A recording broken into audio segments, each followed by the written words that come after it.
बहुत समय पहले की बात है। एक बहुत ही समृद्ध और शक्तिशाली राज्य था जिसका नाम था विश्रामपुर। इस राज्य का राजा राजा वैराग्य कला और स्थापत्य कला का बहुत शौकीन था। उसके राज्य में ऐसे ऐसे भवन और महल थे जिनकी सुंदरता की मिसाल पूरी दुनिया में दी जाती थी। राजा वैराग्य ने अपने राजमहल से लेकर राज्य के हर चौराहे तक भव्य मूर्तियां और कलाकृतियां बनवाई थीं। राजा ने अपने राज्य के कारीगरों और शिल्पकारों को बहुत पैसा दिया था। वह उनके काम पर लाखों करोड़ों खर्च करता था, लेकिन वह उन्हें कभी सम्मान नहीं देता था। राजा के लिए कारीगर सिर्फ एक साधन थे जिनसे वह अपनी शान और शौकत दिखा सकता था। वह उन्हें कलाकार या निर्माता नहीं बल्कि सिर्फ श्रमिक कहकर बुलाता था। कारीगरों की प्रशंसा राजा खुद करता था, उनकी कला की नहीं। उसे लगता था कि ये कारीगर तो उसके पैसों से काम कर रहे हैं, इनमें कोई आत्मा नहीं है। राज्य के कारीगरों में एक सबसे अनुभवी और बूढ़ा शिल्पकार था जिसका नाम था धीरज। वह राजा की सोच को समझता था। राजा का पैसा तो उन्हें मिलता था, लेकिन उनकी आत्मा को सम्मान नहीं मिलता था। वे काम तो करते थे, लेकिन उनके काम में वह खुशी और उत्साह नहीं था जो सच्ची कला में होता है।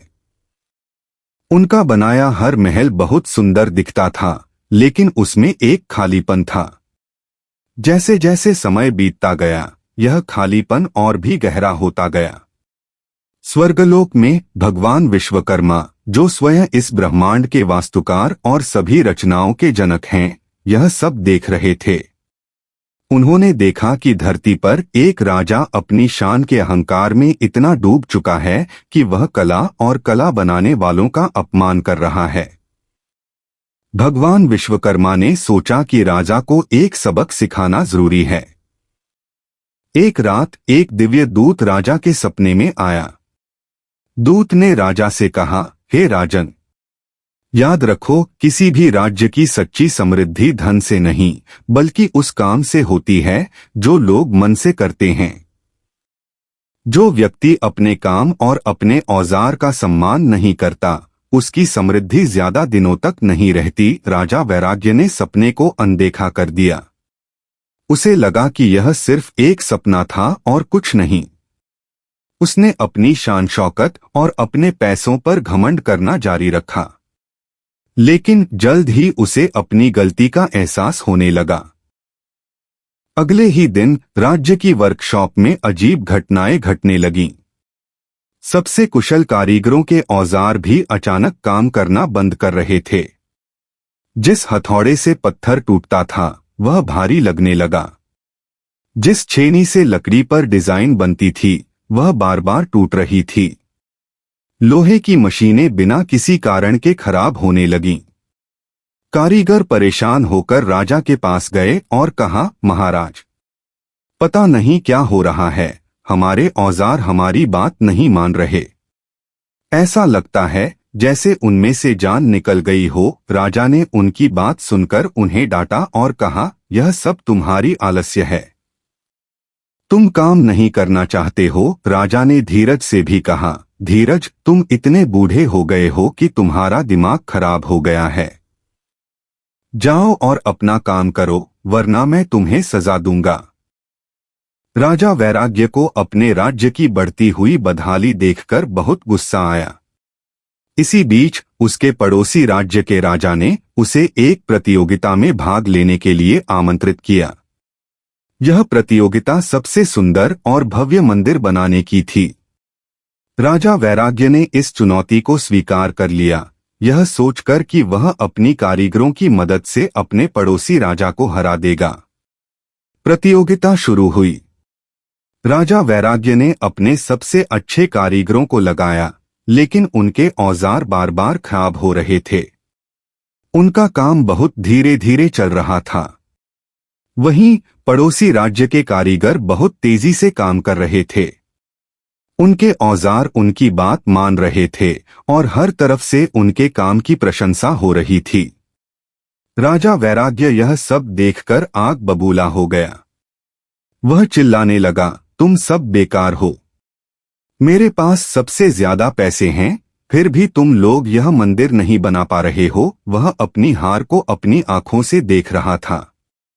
उसने अपने कारीगरों को बहुत अपमानित किया, लेकिन उन्हें काम करते हुए देखकर उसे महसूस हुआ कि कारीगर अपनी पूरी कोशिश कर रहे थे, लेकिन उनके औजारों में वह शक्ति नहीं थी। राजा को पहली बार एहसास हुआ कि उसका घमंड ही उसके राज्य के पतन का कारण बन रहा था। राजा वैराग्य उस रात सो नहीं पाया। वह उदास होकर अपने कारीगरों की वर्कशॉप में गया। वहां उसने देखा कि कारीगरों के औजार बिखरे पड़े थे, कुछ टूटे हुए थे, कुछ में जंग लग गई थी। वह एक टूटे हुए हथौड़े के पास बैठ गया। उसने उस हथौड़े को अपने हाथ में लिया और उसे साफ करने लगा। तभी उसे धीरज की बात याद आई, हमारे औजारों में जान नहीं है। राजा को अपने किए पर बहुत पछतावा हुआ। उसने अपने मन में सोचा, मैं कितना मूर्ख था। मैंने सिर्फ पैसों को देखा, लेकिन उस पसीने और श्रद्धा को नहीं देखा जो इन औजारों से टपकता था। मैंने इन हाथों का नहीं, बल्कि इनकी आत्मा का अपमान किया। राजा ने घुटनों के बल बैठकर एक टूटी हुई छेनी को छुआ और माफी मांगी। वह बस अपने मन की बात कह रहा था, तभी उसने महसूस किया कि उसके हाथ में एक अजीब सी गर्मी आ गई है। जैसे ही उसने छेनी को उठाया, उसमें से एक दिव्य प्रकाश निकला। पूरे वर्कशॉप में एक दिव्य रोशनी फैल गई। तभी भगवान विश्वकर्मा अपने दिव्य रूप में प्रकट हुए। राजा वैराग्य ने भगवान विश्वकर्मा के चरणों में अपना सिर रख दिया। भगवान मुस्कुराए और बोले, हे राजन, तुमने आज जो किया वही सबसे बड़ा पश्चाताप है। एक औजार सिर्फ लोहे का टुकड़ा नहीं होता, वह तो एक रचनाकार का सच्चा साथी होता है। जब तुम औजार का सम्मान करते हो तो तुम कारीगर की आत्मा का सम्मान करते हो, और जब तुम कारीगर की आत्मा का सम्मान करते हो तो तुम उस परमात्मा का सम्मान करते हो जिसने उसे बनाया है। राजा ने हाथ जोड़कर कहा, प्रभु, मुझे माफ कर दीजिए। मैं आज से अपने काम और काम करने वालों का पूरा सम्मान करूंगा। भगवान विश्वकर्मा ने राजा को आशीर्वाद दिया और कहा, आज से तुम एक नया पर्व शुरू करोगे। यह पर्व मेरे नाम पर होगा, लेकिन यह मेरा नहीं, बल्कि हर उस व्यक्ति का पर्व होगा जो अपने हाथों से कुछ बनाता है। तुम इस दिन अपने औजारों की पूजा करना। राजा वैराग्य ने अगले दिन एक भव्य समारोह का आयोजन किया। उसने यह प्रतियोगिता रद्द कर दी और उसकी जगह एक नया पर्व मनाया। उसने सभी कारीगरों को बुलाया और खुद अपने हाथों से उनके औजारों को साफ किया, उन्हें फूलों की माला पहनाई और उन पर सिंदूर लगाया। राजा ने बूढ़े धीरज के पैरों को छुआ और उससे अपने अहंकार के लिए माफी मांगी। राजा के इस बदलाव को देखकर सभी कारीगरों की आंखों में आंसू आ गए। उनके औजारों में एक नई जान आ गई थी। उस दिन से हर साल विश्रामपुर में विश्वकर्मा पूजा मनाई जाने लगी। राजा वैराग्य ने यह सीख लिया था कि सच्ची शक्ति जीतने में नहीं, बल्कि बनाने में है, और सच्ची दौलत पाने में नहीं, बल्कि सम्मान देने में है। इस कहानी को अंत तक देखने के लिए आपका दिल से धन्यवाद। अगर आपको हमारी ये कहानी पसंद आई हो तो कृपया इसे लाइक करें, अपने दोस्तों और परिवार के साथ शेयर करें और नीचे कमेंट करके जरूर बताएं कि आपको कौन सा हिस्सा सबसे अच्छा लगा। ऐसे ही और दिलचस्प और भावनात्मक कहानियों के लिए हमारे चैनल को सब्सक्राइब करना न भूलें। फिर मिलते हैं एक नई कहानी के साथ। तब तक के लिए नमस्कार।